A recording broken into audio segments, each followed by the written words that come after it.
కాంటి తెల్లని చీర అని డాన్స్ వేసింది. అది నేను స్టేటస్ పెట్టుకుంటే దాని కింద నాకు కామెంట్స్ ఏం పెడుతున్నారు తెలుసా?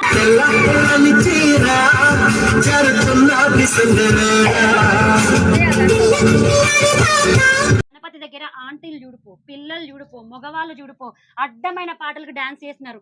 నిమ్మ తోట అంటారు, దారి పంట వస్తున్నారు.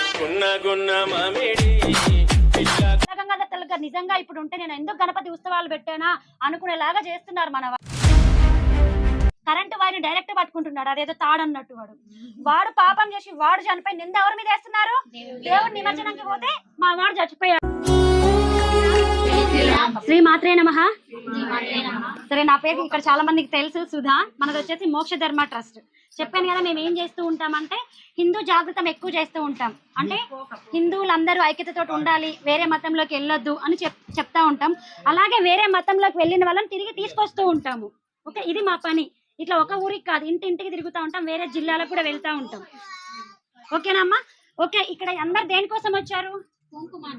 ఓకే, కుంకుమార్చన కోసం వచ్చాం. మేము నిన్న చెప్పాం, మన మోక్ష ధర్మ ఆధ్వర్యంలో కుంకుమార్చన జరిపిస్తాము అని చెప్పాం. అదే విధంగా వచ్చారు. కొందరు హారతి పళ్ళాలు తెచ్చుకోలేరు, ఓకే, ప్రాబ్లం లేదు, భక్తితో చేస్తే సరిపోతుంది. అయితే మీకు ఒక చిన్న విషయం చెప్తానమ్మా. ఇది నాకు ఒక 2 రోజుల క్రితం జరిగిన సంఘటన. ఇది నేను చెప్పాను కదా, మేము వేరే మతం గురించి చెప్పడము, మన హిందూ ధర్మం యొక్క గొప్పతనం గురించి చెప్తా ఉంటే ఒక పాస్టర్ అమ్మ అంటే తెలుసా? వేరే మతాన్ని బోధించే ఆవిడ, క్రిస్టియన్. ఓకే, నీకు బాగా తెలిసినట్టుంది. వెళ్ళావు ఎప్పుడన్నా? వెళ్ళలేదా? ఓకే. అదే, అయితే ఆ పాస్టర్ అమ్మ నాకు ఫోన్ చేసి ఏమనేది, ఓకే నువ్వు ఊరూరి తిరిగి బాగానే చెప్తున్నావు, మీ ధర్మం గురించి గొప్పనే చెప్తున్నావు, నీ ధర్మం గురించి నువ్వు చెప్పు, వేరే మతాల గురించి నీకేం పని అన్నది. వేరే మతాల గురించి ఏం పని అంటే, అధర్మం ఏంటో తెలియకపోతే తప్పేంటో తెలిస్తేనే కదా మా వాళ్ళకి ఒప్పేంటో తెలుస్తుంది. ఫస్ట్ నీలాంటి నీచుల గురించి చెప్తే మా వాళ్ళకి ధర్మం గురించి నేను చెప్పుకుంటాను అని చెప్పాను. సరే, మీ వాళ్ళు ఇప్పుడు గణపతి పండుగ వస్తుంది కదా, గణపతి పండుగ దగ్గర ఆడవాళ్ళు, పిల్లలు, మగవాళ్ళు ఏం చేస్తున్నారో నీకు తెలుసా అని అడిగింది. నిజంగా నా దగ్గర సమాధానం లేదా ఆమె అడిగిన దానికి? ఎందుకు సమాధానం లేదంటారు చెప్పండి? ఏం చేస్తున్నారమ్మా? ఏం చేస్తున్నా? డీజేలు పెట్టడం, డాన్సులు చేయడం, గణపతి పాటలు పాడట్లేరు కదా, దాని గురించి. అయితే నాకేమడిగిందంటే, ఓకే మీరు బోనాల పండగకు అమ్మవారు వచ్చిందని చాలా మంది చెప్తా ఉంటారు, అది ఓకే, నేను నిలదీయనమ్మా, అది మీ ఇష్టం అని చెప్పింది. నేను కూడా దానికి సమాధానం చెప్పాను. కానీ ఆమె ఏం చెప్పింది, గణపతి దగ్గర ఆంటీలు చూడుపో, పిల్లలు చూడుపో, మగవాళ్ళు చూడుపో, అడ్డమైన పాటలకు డాన్స్ చేస్తున్నారు. నిమ్మ తోట అంటారు, దారి పంట వస్తున్నావా, దవ పోతున్నావా అంటున్నారు. ఇవేనా మీ వినాయక పాటలు అని అడుగుతున్నారు. నిజంగా ఆమె అడిగిన దానికి నా దగ్గర సమాధానం లేక నోరు మూసుకొని ఉన్నాను. ఓకే, నేను నోరు మూసుకొని ఉండడానికి కారణం ఎవరు? మనమే. అదే దానికి సమాధానం ఇవ్వాలి అంటే మీరు గణపతుల దగ్గర ఏం చేయాలి? భజన చేయాలి, పాటలు పాడాలి, హారతి పాటలు పాడాలి, భజన చేయడం లేదు. ఇప్పుడు చెప్పే మీరు కూడా చేస్తున్నారా? చేస్తలేము. వచ్చే పిల్లలకు మీరు చెప్తున్నారా? చెప్తలేము. మంచి ఏంటో చెడు ఏంటో మీరు చెప్పకపోతే మీ పిల్లలకు ఎట్లా తెలుస్తుంది? చెడిపోతారు. మేము చెప్పడం వలన వాళ్ళు కూడా మంచి చెడు చెప్పడం వలన వాళ్ళు కూడా నష్టపోతారు. మంచి చెడు అని చెప్తేనే ముందు ఫ్యూచర్ కూడా వాళ్ళకి బాగుంటది. అవును. ఇప్పుడు మనం గణపతి పండగ అంటే ఫ్యూచర్ కి ఏమి ఇస్తున్నాం తెలుసా? భావితరాలకు తాగుడు, తినుడు, డీజిల్ పెట్టుకొనుడు. ఇది మనం భావితరాలకు ఏమి ఇస్తున్నామంటే, గణపతి పండగ అంటే తాగడం, తినడం, ఒక బొమ్మ ముందు డాన్స్ చేయడం. వాళ్ళు ఒక దేవుడిలాగా అక్కడ భావిస్తలేరు. అది ఒక క్రిస్టియన్స్ చెప్తారు కదా బొమ్మ అని, ఆమె ఏం చెప్తున్నారు అంటే అది బొమ్మ కాబట్టి మీరు తాగి డాన్స్ చేస్తున్నారు అని చెప్తున్నారు. నిజంగా అక్కడ ఉన్నది బొమ్మనా? చెప్పండి. విఘ్నాలను తొలగించే విఘ్నేశ్వరుడు అక్కడ ఉన్నది. ఎవరున్నారు అక్కడ?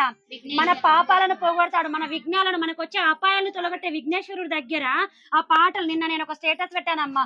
ఒక ఆంటీ తెల్లని చీర అని డాన్స్ వేసింది. అది నేను స్టేటస్ పెట్టుకుంటే దాని కింద నాకు కామెంట్స్ ఏం పెడుతున్నారు తెలుసా? ఆమె డాన్స్ చేస్తే నీకెందుకు, ఆమె ఎంజాయ్ చేస్తుంది నీకెందుకు? అరే దరిద్రులా, అది డాన్స్ అయితే నీ కొంపలోకి పోయి వేయించుకో, లేకపోతే నీ ఇంట్లో ఏదైనా దావత్ నడిస్తే వేయించుకో. మేము కూడా వేస్తామమ్మా, ఇంట్లో ఫంక్షన్లు జరిగితే మేము కూడా నాకు నచ్చితే ఒక 2 స్టెప్పులు వేస్తా. కానీ గణనాథుల దగ్గర వేస్తారా పిచ్చి కంతులు? చెప్పండి. ఇప్పుడు ఇక్కడ జరుగుతుంది కదా, ఎల్లుండి నిమజ్జనం ఉంది. ఎలా చేస్తారు మీరందరు నిమజ్జనం? వెనక గణపతి, ముందు గణపతి ఉంటాడు, గణపతి వెనక మనం తాగి ముందుకొచ్చి డాన్స్ చేస్తాం. ఇదే గణపతి పండుగ. నేను రేపు మా పిల్లలకి ఏం చెప్పాలి? అరే వెనక తాగి ముందుకొచ్చి డాన్స్ చేయండి, ఇదే గణపతి. డీజే పెట్టుకొని డాన్స్ చేద్దాం, ఇదే నా గణపతి అంటే? మీ పిల్లలకి మీరు చెప్పండి, అరే మన తాతలు గణపతి ఎలా జరుపుకునేవాడు. అసలు బాలగంగాధర్ తిలక్ గారు గణపతి ఉత్సవాలు ఎందుకు పెట్టారు తెలుసా? ఇవి ఎవరు ఏర్పాటు చేశారో తెలుసా మీకు గణపతి పండుగలు? బాలగంగాధర్ తిలక్ గారు. ఎందుకు ఏర్పాటు చేశారు? హిందువుల్లో ఐక్యత రావాలి, హిందువుల్లో ఐక్యత రావాలంటే అందరు కలిసి ఒక దగ్గర కూర్చుంటే హిందూ ధర్మం అంటే ఏంటి. ఇప్పుడు కుంకుమార్చన అంటే మీరు అందరూ మామూలుగా వస్తారా? పిలిస్తే నాకు పని ఉంది, నాకు బిర్యానీ చేసుకోవాలా అంటారు. అదే గణపతి దగ్గర కుంకుమార్చన అంటే హిందువులందరూ ఐక్యతతో వస్తారు. ఇక్కడ కొన్ని మంచి మాటలు చెప్పుకుంటాము, హనుమాన్ చాలీసాను, లలిత సహస్రనామాలు చేసుకొని హిందువుల పరమతంలో ఏం జరుగుతుందో తెలియజెప్పడం కోసం బాలగంగాధర్ తిలక్ గారు అప్పుడు పెట్టారు. బాలగంగాధర్ తిలక్ గారు నిజంగా ఇప్పుడు ఉంటే నేను ఎందుకు గణపతి ఉత్సవాలు పెట్టానా అనుకునేలాగా చేస్తున్నారు మన వాళ్ళు. ఓకే, ఇప్పుడైనా అమ్మ ఇంత చెప్తున్నాను కదా, ఇంత చెప్పిన నేను పోయిందాకనే మళ్ళా సేమ్ పాటలు రిపీటెడ్ ఇక్కడ, అంతేనా? మీరు చెప్తేనే కదా తల్లి వాళ్ళకి తెలిసేది. యూత్ కూడా చాలా మంది అంటే డాన్స్ చేస్తే యూతే విజిల్స్ కొడుతున్నారు. రేపు గణపతి ఉత్సవాలు తీసుకెళ్ళేటప్పుడు మీరు కోలాటం ఆడుతూ తీసుకెళ్ళండి, భజన పాటలు పాడుకుంటూ తీసుకెళ్ళండి, మంగళహారతులతో తీసుకెళ్ళండి.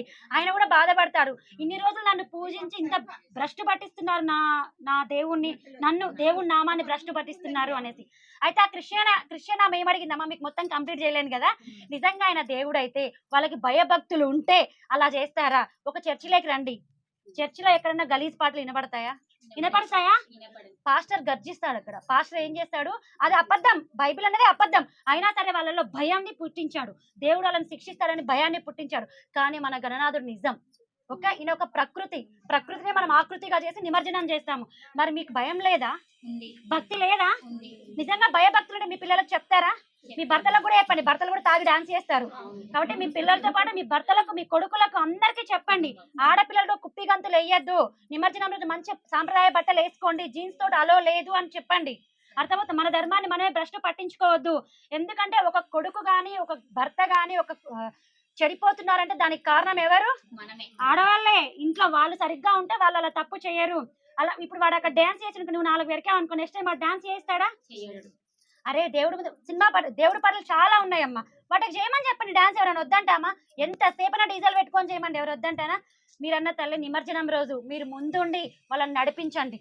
తాగడం తప్పు, నువ్వు తాగాలనిపిస్తే నెక్స్ట్ రోజు నీ ఇంట్లో దాక్కో, నష్టం లేదు. కానీ ఇప్పుడు చాలా మంది గణపతిని తీసుకెళ్లేటప్పుడు కరెంట్ షాక్ తగిలి చచ్చిపోతున్నారు, లేకపోతే అక్కడ నిమజ్జనం చేసేటప్పుడు నదిలో పడి చనిపోతున్నారు. ఉత్తిగా చనిపోతున్నారా? నువ్వు ఫుల్ తాగడం వల్ల వాడు కాలు చెరువులో పెడుతున్నాడు అర్థం అవ్వట్ల, బయట పెడుతున్నాడు అర్థం అవ్వట్ల, కరెంటు వైర్ని డైరెక్ట్ పట్టుకుంటున్నాడు, అదేదో తాడన్నట్టు. వాడు పాపం చేసి వాడు చనిపోయి నింద ఎవరి మీద వేస్తున్నారు? దేవుడు నిమజ్జనంకి పోతే మా వాడు చచ్చిపోయాడు, దేవుడు ఉంటే కాపాడచ్చు, మళ్ళీ మనమే అంటాం. మనం తప్పు చేసి మనమే అంటాం.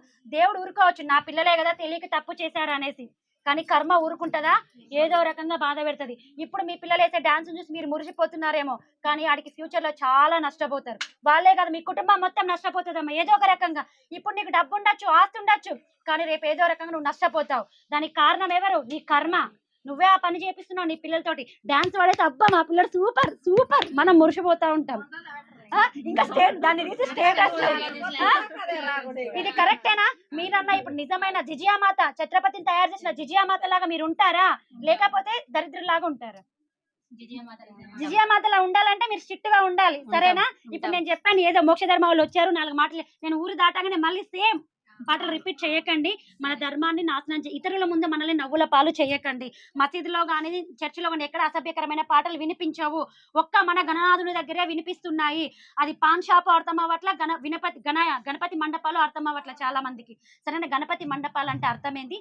దేవుడి పాటలు, భజనలు. మీకు ఇష్టం ఉంటే ఇక్కడికి వచ్చి కొద్దిసేపు భజనలు చేసుకుని వెళ్ళండి అమ్మ, మనసు ప్రశాంతంగా ఉంటది.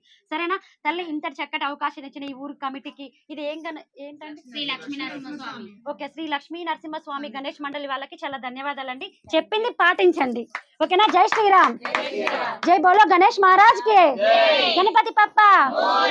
ఓం కృష్ణాయ వాసుదేవా.